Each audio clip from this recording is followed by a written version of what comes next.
right, just straight up, right off the rip, spoiler warning. We are all the way through season 4, both parts, and I will obviously be talking about it. So if you have not seen Stranger Things season 4, both parts, go watch it now, then come back to this video and let me know what you think. What's up, everybody? Good to see you. Welcome back to Nerdlist, the channel that ranks all of your favorite nerd things in the weirdest ways possible. If you don't know who I am, my name is DJ, and it is a pleasure to meet you. And today we are undergoing the monumentally difficult task of ranking each of the Stranger Things characters based on how freaking awesome they are as a character. So this list is completely biased. It's going to probably upset some folks, maybe. We'll see.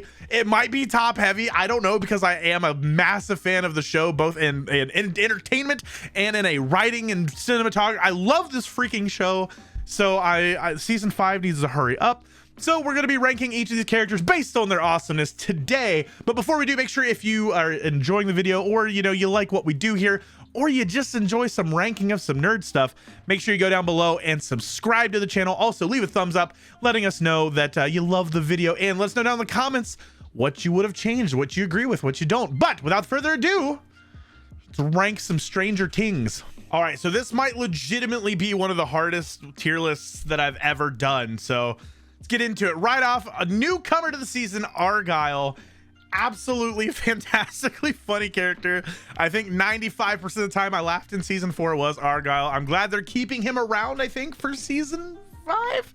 Though I don't know where they'll fit in. I mean, I think he's got to be like the character that's like levity, right? For me, Argyle is almost that S tier, but he's still pretty new. And like, he really is just comic relief, right? But God, he's so funny. So for me, Argyle's an A. If that's going to tell you how this list is going to go, there you go. Now you know. But Argyle for me is an A. Then we have Billy. And Billy, they tried to give Billy a redemption arc, right? With the end of season 3 and kind of how Max is processing stuff in season 4. But if you guys don't remember, he's a racist. I don't know if I need to say anything else about it.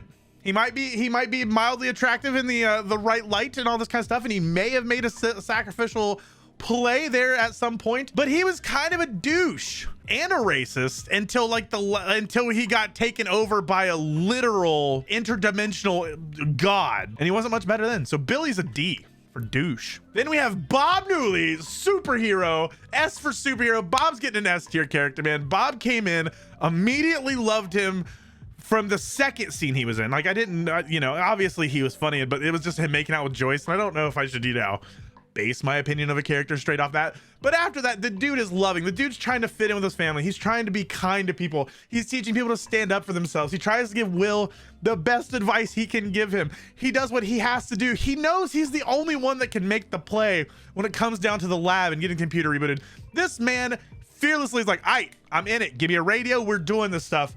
And I don't even blame the broom falling on him. Just high tension, So Bob Newley, superhero, S tier. Then we have Papa. I'm gonna put him in a C tier. Okay, so I wanted to put him in a D tier because he's obviously like stealing / farming children, right? And then he like abuses them basically and pits them against each other. And we find out in this season that he was using them to try to find the one he actually liked. He's a D tier. Why did I even?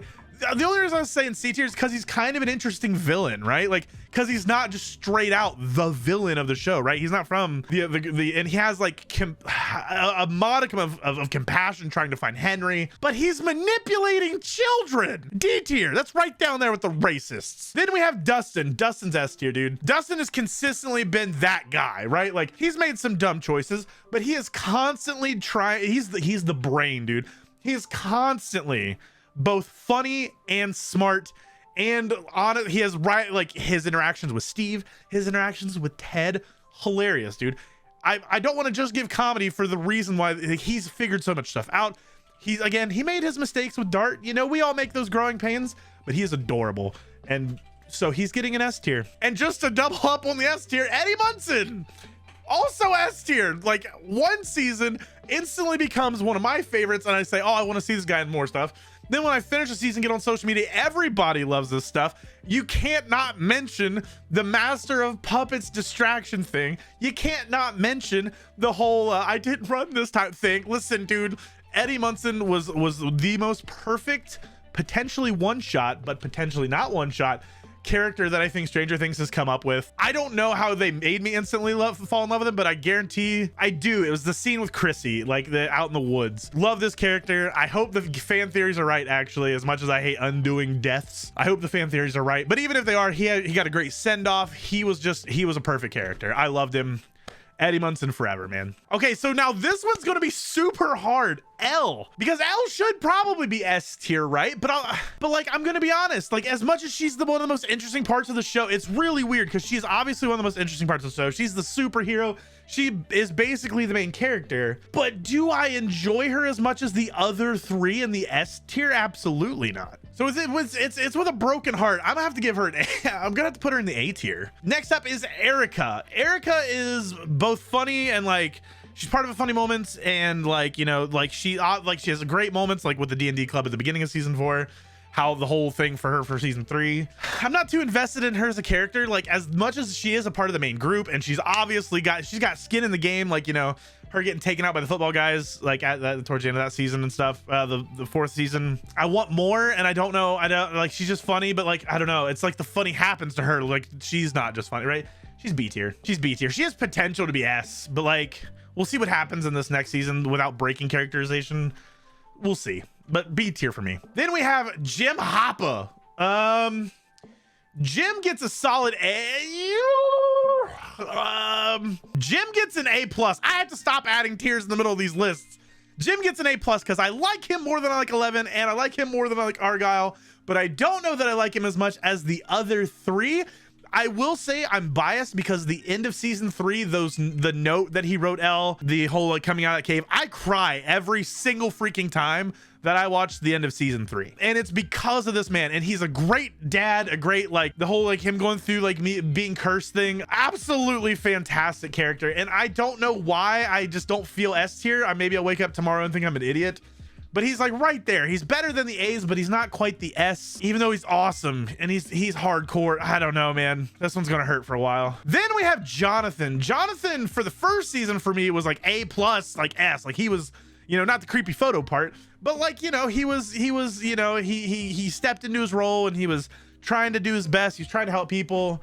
But especially with this current season, Jonathan gets a B for me. They kind of seem like they don't know what to do with him. I know they're building tension, like, will Nancy go with Jonathan, or will she go with Steve, or will she die, you know? But like his characterization makes no sense, like becoming like he was like, you know, full in this relationship, and they were a partner, they were doing stuff, and then now he's this burnout and he's moving far away, and you know, like obviously is helpful through this, but I don't like what they've, I don't know, not that I don't like what they're doing with this characterization.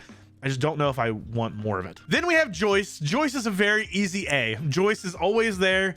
She's always trying to help. She's a kind of an adoptive mom for Elle. She's a little spacey and like kind of has like the most obvious, I feel, plot armor, which sounds stupid with all the other plot armors that are running around, but like I have no idea how little Joyce Byers, like she's smart and she gets everything figured out. She's almost like the Dustin for the adult group, right? She should be dead, dude. I have no idea how she made it out of the Russian prison. Like she's just super lucky, but I love her and she's funny and she's like she's just adorable. So A tier. Then we have Miss Wheeler. Miss Wheeler. Oh no. Miss Wheeler's a C. Like if this was a ranking on hottest moms of Stranger Things, I think Mrs. Wheeler is the S, right? As a character, she's wholly unaware of where her kids are and stuff. She did have the great speeches with like Nancy when she gets fired from the paper about like go and do your, like don't give up. But like for the most part, like she's kind of has this imbalance of being incompetent and then super competent, and like knowing where her kids are, not knowing where her kids are. So C. Then we have Lucas. And Lucas gets a B because the whole beginning of the season, I was just like, is this real?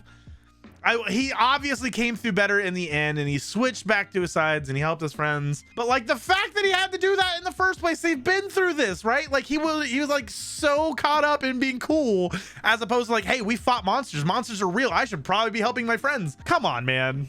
Just B tier. Max, after this last season, gets a straight up S tier for me, dude.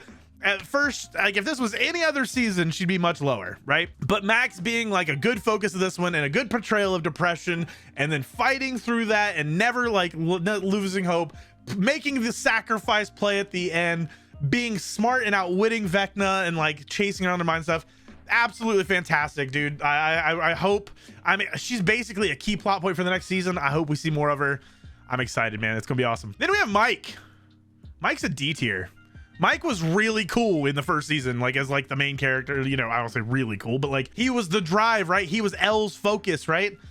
Now he's kind of just a dunce and kind of whiny and a little needy. I'm sorry. I love you, Finn. All right, then we got Murray. Murray gets a B tier. Murray is that character that I didn't expect to stay around in the show. Absolutely hilarious. The only reason he loses any kind of points for me is sometimes I feel like they just use Murray to like strictly comic relief. Like his character just disappears and he just has to say the funny thing, right? Or yell at people about sex. Like that was literally his characterization for a while. The flamethrower part was pretty hardcore. Love that. That was dope. But I feel like Murray's a solid B. He's maybe an A, but we're gonna go B. Then we have Nancy. Nancy for me gets an A+, and I don't care what you say. The fact that this girl is this very popular, driven, like teenage high school girl or whatever, and like her whole life is about dressed and like what I'm gonna buy this that Steve will like or whatever. The moment she figures out there's another reality and sees people get attacked by a monster, realize this monster or whatever, for the rest of the show, she has a gun. She just decided, I am no damsel in distress, picks up the shotty, picks up the pistol. It does not matter. Setting the traps for the thing. She goes in. She is 100% in. I feel like that was even more so in season 4. Fearless, bro. Absolutely fearless. I don't feel like she hits that S tier, but like she's definitely A+. Love her. Then we have Robin. Robin's an A tier. Absolutely fantastic character. She's so klutzy, but it's not like overplayed. She is like the embodiment of ADHD without feeling like, hey, we're doing ADHD representation. I love her. I love her and Steve's friendship. I love the way that she's just awkward in a way that I can relate to. So Robin, love you. A tier. Dr. Owens, also A tier.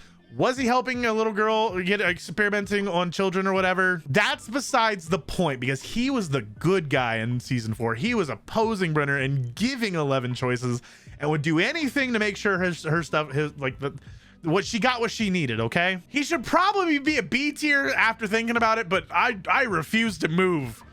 Dr. Owens, welcome to the A tier, my dude. Nah, he's a B. Steve, honestly, A+, right there by Nancy. He's a single mom of 5 to 7 depending on the day, dude. Like ever since, I love what they did with this character, that bonk on the head he talks about in season 4, that completely changed him, and now he is always there, always looking out for the kids. He finally got to join the teen group this time.